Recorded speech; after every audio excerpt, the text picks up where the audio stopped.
华视在地新闻继续来看副总统赖清德做动物收容所一日的志工，特别来拍影片，呼吁大家若要饲猫狗，都用领养代替购买。这影片拍到不止趣味哦，做回来看。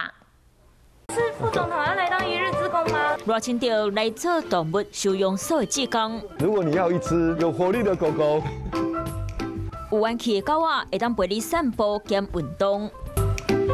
赞！抱狗仔心情嘛变好。或你想要一只可以陪伴你的狗狗，哎。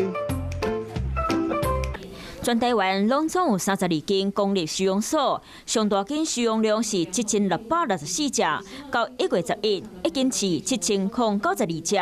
赖清德除了提醒想要饲狗仔或者是猫仔的人，本来可以买，大家嘛当替狗仔找工课，像郭金园、希文啊、工厂和学校，另外也推销有狗仔花草的铺个纸，希望大家会当倒出一寡经费。